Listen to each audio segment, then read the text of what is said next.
नमस्कार दोस्तों, आज मैं शेयर करने जा रही हूँ दुल्हन ने शादी के बाद किया मना। बड़े धूमधाम से बैंड बाजे के साथ अंजलि के दरवाजे पर बारात आई थी। शादी के बाद विदाई का समय था। अंजलि अपनी माँ से मिलने के बाद अपने पिता से लिपटकर रो रही थी और वहाँ मौजूद सभी लोगों को भी आंखों में आंसू आ गए थे।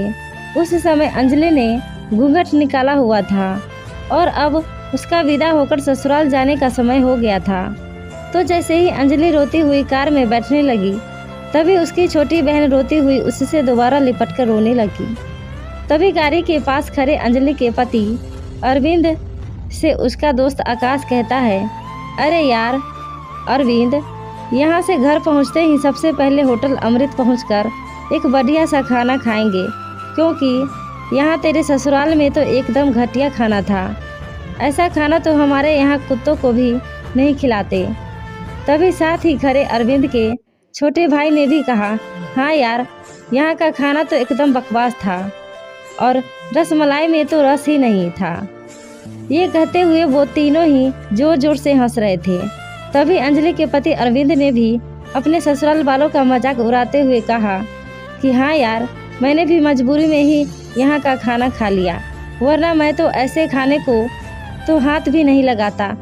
और अब पक्का हम तीनों घर पहुंचते ही होटल अमृत का खाना खाएंगे। अपने पति के मुंह से ऐसी ऐसी बातें सुनकर अंजलि कार में बैठती बैठती रुक गई और उसने गुस्से में सबके सामने अपना घूंघट हटाते हुए कार के दरवाजे को जोर से बंद किया और आंखों में आंसू लिए अंजलि अपने पिताजी के पास चली गई और उनका हाथ पकड़कर उनसे कहा कि पिताजी, मैं ससुराल नहीं जाऊंगी, मुझे ये रिश्ता भी बिल्कुल मंजूर नहीं है।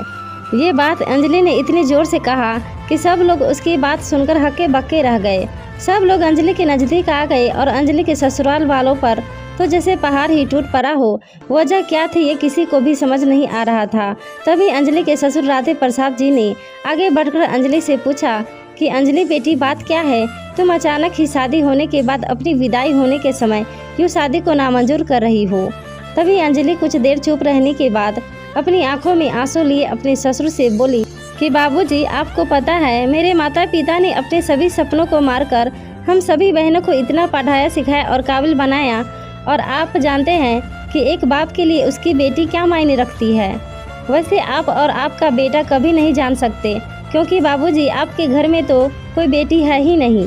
और आप जानते हैं मेरी शादी में आने वाले बारातियों के लिए खाने पीने की एक भी कमी न रह जाए, इसलिए मेरे पिताजी पिछले 3 महीने से रात को 2 से 3 बजे तक जाकर मेरी माँ के साथ ये योजना बनाते थे कि रसोइया कौन होगा और खाने में बारातियों के लिए किस किस तरह का खाना बनवाना है और बारातियों को कहाँ बिठाना है, ताकि कहीं किसी को बुरा न लग जाए। और शायद आप नहीं जानते कि मेरी माँ ने पिछले 1 साल से एक भी नई साड़ी नहीं खरीदी, क्योंकि मेरी शादी में पैसों की कोई कमी न हो जाए। और आज भी मेरी शादी में भी मेरी माँ मेरी बड़ी बहन की साड़ी पहनकर खड़ी है। और ये तो कुछ भी नहीं, मेरे पिताजी भी 150 रुपये की इस शर्ट के नीचे कई छेद वाली बनियान पहनकर खड़े हैं। और ये सब सिर्फ इसलिए ताकि मेरी शादी में कोई कमी न रह जाए। लेकिन इतनी मेहनत करने के बावजूद भी आज इस शादी में आपके बेटे को रोटियां ठंडी लगी, उसके दोस्त को पनीर बकवास लगा और मेरे देवर जी को रसमलाई में तो रस ही नहीं मिला। और मेरे पति अरविंद जी तो कह रहे थे कि वो तो ऐसे खाने को हाथ भी नहीं लगाते, बस उन्होंने तो मजबूरी में ही ये खाना खा लिया। अगर सब कुछ इन्होंने मजबूरी में ही खाया है तो इसकी क्या गारंटी है कि मुझसे शादी भी ये अपनी खुशी से ही कर रहे हैं। कल को अरविंद जी ये भी कह सकते हैं कि मुझसे भी उन्होंने मजबूरी में ही शादी की है। और अंजलि रोते हुए अपने ससुर से ये भी कह रही थी कि जिस माता पिता ने मेरी शादी में दिन देखा न रात बस शादी की तैयारियों में लगे रहे, उन माता पिता पर आज आपके बेटे और उनके दोस्त यूँ जोर जोर से हंस रहे हैं और उनकी इतनी बेइज्जती कर रहे हैं। क्या आपके घर में माता पिता की इतनी ही इज्जत होती है? तभी अंजलि के ससुर ने कहा कि बेटी, इतनी छोटी सी बात पर तुम इतना नाराज हो गई। तो नेहा ने अपने ससुर की बात को काटते हुए कहा कि बाबूजी, ये छोटी सी बात नहीं है। अगर शादी के बाद मैं भी आपकी इज्जत ना करूं तो आपको कैसा लगेगा? ये सुनते ही अंजलि के ससुर ने शर्म के मारे अपनी आंखें नीचे कर ली। तभी अंजलि ने कहा, लेकिन बाबूजी, आप चिंता न करिए, हमारे अंदर हमारे अच्छे माता पिता के संस्कार है। किसी की बेइज्जती करना ये सब हमारे माता पिता ने हमें कभी सिखाया ही नहीं है। ये सुनते ही अंजलि के पिताजी रमाशंकर जी ने आंखों में आंसू लिए अपनी बेटी को गले से लगा लिया और उससे कहा कि बेटी, मुझे गर्व है कि तू मेरी बेटी है और अब तू शांत हो जा। बेटी, तुझे मेरी कसम, तू इन्हें माफ़ कर दे और खुशी खुशी अपने ससुराल चली जा। तभी अंजलि का पति अरविंद भी अंजलि के पिताजी और अंजलि से हाथ जोड़कर माफ़ी मांगता है और कहता है कि बाबूजी, मुझे माफ़ कर दो, सारी गलती मेरी ही है, लेकिन आज आपकी बेटी ने मुझे एक पिता की इज्जत करना सिखा दिया और आज के बाद मैं हर किसी के माता पिता की हमेशा इज्जत करूँगा।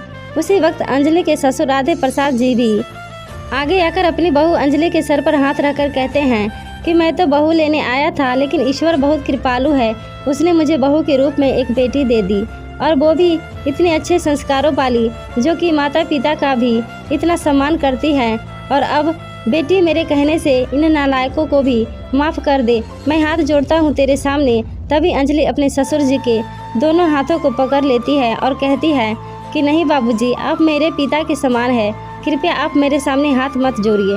तभी अंजलि के पिताजी रामाशंकर जी भी कहते हैं कि समधी जी, आप मेरी बेटी के सामने हाथ जोड़कर कृपया हमें शर्मिंदा मत कीजिए। मेरी तो आपसे बस इतनी ही प्रार्थना है कि आप मेरी बेटी को अपनी ही बेटी समझना और इससे कभी कोई गलती हो जाए तो इसे माफ़ कर देना। तो राधे प्रसाद जी ने अपने समधी रामाशंकर जी का हौसला बढ़ाते हुए कहा कि आप बिल्कुल चिंता मत करिए, बल्कि अब तो अंजलि बेटी ही हमारे पूरे घर को संभालेगी और अब यही हमारे घर की लक्ष्मी है। ये सुनकर अंजलि के पिताजी बहुत खुश हो जाते हैं और अपनी बेटी को खुशी खुशी विदा कर देते हैं और अंजलि अब राजी खुशी अपने ससुराल रवाना हो गई थी और अपने पीछे छोड़ गई थी आंसुओं से भीगी हुई अपनी माँ और पिताजी की आंखें और अपने पिता का वह आंगन, जिस आंगन में कल तक वह खूब हंसती खेलती थी, आज से इस आंगन की चिड़िया उड़ गई थी किसी दूर प्रदेश में। तो दोस्तों, बेटी, माँ बाप, अभिमान व एक अनमोल धन होता है और दोस्तों, अपनी छाती पर पत्थर रखकर वो अपनी प्यारी बेटी और अपने जिगर के टुकड़े को उसकी शादी करके उसे विदा करता है। एक बाप अपनी बेटी की शादी करके वैसे ही उससे दूर हो जाता है और हमें उनका अपमान करके उन्हें और दुखी कभी भी नहीं करना चाहिए। आपको ये कहानी कैसी लगी हमें कमेंट करके ज़रूर बताइएगा। अगर आपको ये कहानी पसंद आई हो तो अपने दोस्तों के साथ ज़रूर शेयर करें और ऐसी ही प्यारी कहानियाँ सुनने के लिए हमारे चैनल को सब्सक्राइब ज़रूर करें। धन्यवाद।